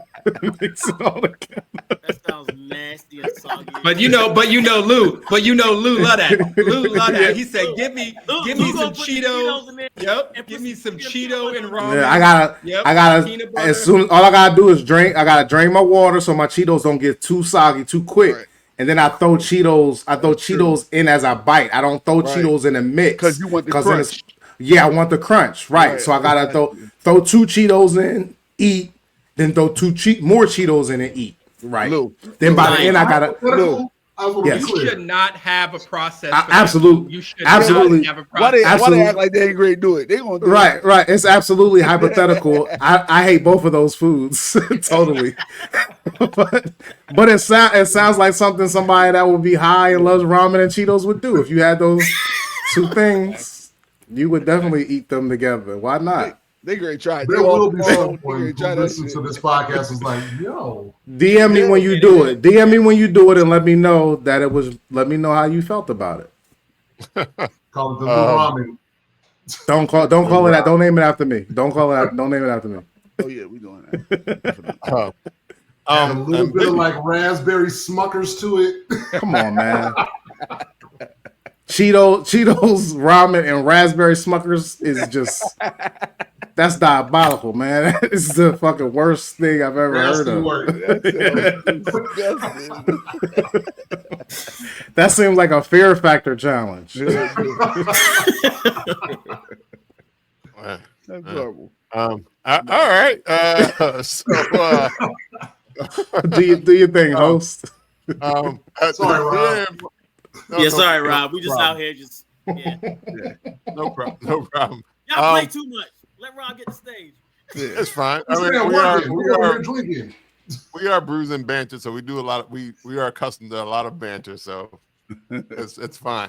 But when people hear about your brand or when they experience the beer, what are the things they want? What you want them to take away from it? Like in terms of just the playlist and the beer, like what is that exactly what you want them to take away from it? Well, I think I think we can all appreciate this on this call. Like the fact that we're out here and we know that there are, in terms of Black ownership in craft beer, it's less than 1%. We know those stats. And so we want folks to know that when they drink our beer, that it's quality beer, like that we make good beer, not good beer for Black folks. We make good beer. And so that association is there. We also want to make sure that we bridge these two cultures, right? Like hip hop is a culture, craft beer has a culture, and oftentimes they don't necessarily talk to each other. Like when you go up into a brewery, and your normal brewery, and you sit there and you're drinking, usually it's like a bunch of picnic tables, and you got some Journey playing in the background or whatever, and that's the general vibe when you go into a brewery. Similarly, when you talking about hip hop, the beer that's referenced in hip hop is, 40s, Old English, Corona, sometimes Heineken, sometimes like you have a very specific kind of beer in hip hop. And those two spaces think that reality is all that exists. So we're trying to bridge those two cultures to be like, all right, craft beer can look like hip hop can look like craft beer, and those two things can kind of unify somewhere in the middle. That's where we're trying to sit. I like that. I like that a lot. I know y'all mentioned Blacktoberfest, and with beer festivals gearing up, I guess, again, are there other places that you'll be out this year in terms of where people can sample the beer, get a little taste of what Hip Hop Heads is all about? We did a bunch of pop-ups a couple of months ago, like just, popping up on a place called the Beltline here in Atlanta, lots of foot traffic. And so we're just kind of giving free beer out to folks. But really, honestly, we're really focused on this launch right now. We're trying to get all these contracts together and get all the distribution stuff. So that when the next time you're gonna have our beer is gonna be when you can buy it, on the shelf, on the bar, at a restaurant, in the liquor store. Nice. Okay. All right. Any more questions, gentlemen? Nah. Oh, but I did want to shout all of y'all out for being Black male educators. Yeah, that's dope. I like that. And that all at the same school. Shout out to them kids, because that's a blessing. I don't think I ever had 3 male teachers at my school at the same time. And it wasn't just us; it was a whole bunch of us. It was more. Yeah, we had a lot of fun, man. Yeah. Are y'all all still at the same school together? No. So we all kind of did different stuff. Well, we're still in education. Well, most of me and Dwight are still in education. I train Black teachers. I'm part of a company called the Black Teacher Project, and so I help train Black teachers across the country. Oh, that's okay. Dope. Okay, like Joe. Right. He said not just my background. Right. Exactly. I celebrate Kwanzaa all the time. 365. You know what I'm saying? Yeah, I like that. I like that. Dwight, come on, Dwight Lance. What y'all got? Y'all should let Joe go last. I'm the only one that's no longer in Atlanta, but my role with Hip Hop Heads can happen from here since I'm just doing paperwork. But I'm a chief schools officer, so I run a charter network here. Okay. Nice. Oh, that's dope. Never mind. You good? You good, Lance? Right. Dwight, hold on, Dwight. You said you in South Carolina now, though? Yeah, I'm in Greenville, so I'm not Okay. far. Yeah, you're like 2 hours away. Yep. That's close. Yep. Lance. With education, I am now involved in government. Okay. All right. I thought you was gonna be like, I'm a ELA teacher. Right. ELA. He was like, I left teaching and I work at McDonald's. Right. So I will just say, just make sure that your paperwork is in order, and we won't have no problem, fellas. Oh boy! What? He ain't tell us what branch. He ain't tell us what branch of government. He just said government. Jesus Christ! Make sure all of your paperwork is in order. And we won't see each other under different circumstances. That's right. I don't know. I think he worked for everything. He worked for all the alphabets. The whole alphabet. Yeah, he worked for all the alphabets. My passport's still valid. Then I'm probably pretty good. Then I think I'm straight. If my passport's still valid. Hold on, let me see. You work for the passport people too? God damn. Who I work for has no consequences. Who I know. Oh man. I feel like so Joe and Dwight, is Lance like Tommy from Martin? No, like, look at his head. You said it. I mean, everybody was more specific about their job. You work for the Hold on. You work for the government. I work for the city of Atlanta. Okay. All right. Yeah. That's what they train you to say, Lance. They train you to say that. I got it. I won't ask no more questions. Ain't the CDC headquarters area? It is. He worked underneath. He worked underneath the CDC. Yup. You work for the BD. I don't know. You probably scared your faces right now. We better close this. Be clear, like I am underground. See? I told y'all. He's also a 45-year-old rapper. Underground, double entendres all around. I'm actually Yoda's favorite rapper. He just doesn't know. Didn't know it yet. He's been listening for years. No, you got to prove it to me. It's like, just so y'all know, I'm Kendrick Lamar. All right. On that note, okay. Rob said, we want to thank Hip Hop Heads Brewery for coming on the podcast.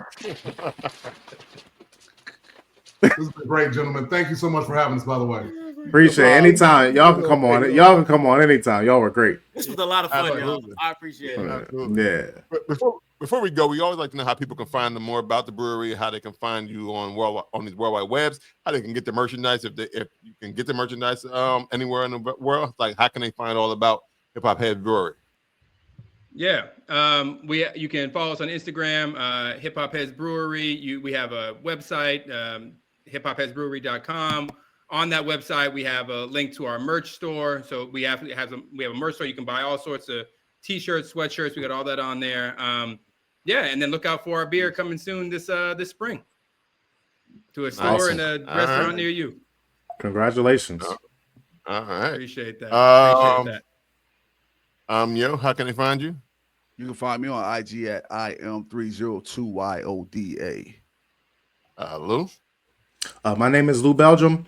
I'm on them Instagrams. All right. And you can find Bruising Banter Podcast on Instagram, Facebook, and Twitter. And I guess TikTok is back. Right. Yo, wait. TikTok's only back if you still have it on your phone. If you deleted it, you can't get it back. Oh wow, I didn't know that. Wow. Well, because it's not. You eventually will. It's just not in the shop anymore. It's not in the app store, but it'll be back. I didn't know. It'll be back. It'll be back because it said "stay tuned." That told you right there was all shenanigans that was happening. Right. They went dark for 6 hours. Some Trump shit. Right. Propaganda. That's about to be another 2-hour podcast in like Right. You're right. Lance, I've opted out of politics on this podcast for the next 4 years, so it wouldn't be.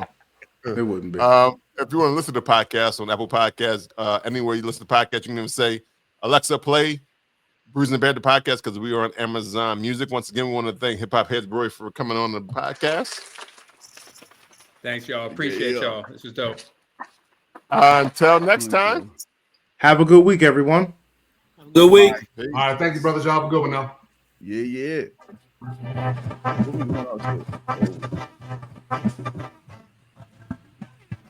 Every day, every day, every day, every day.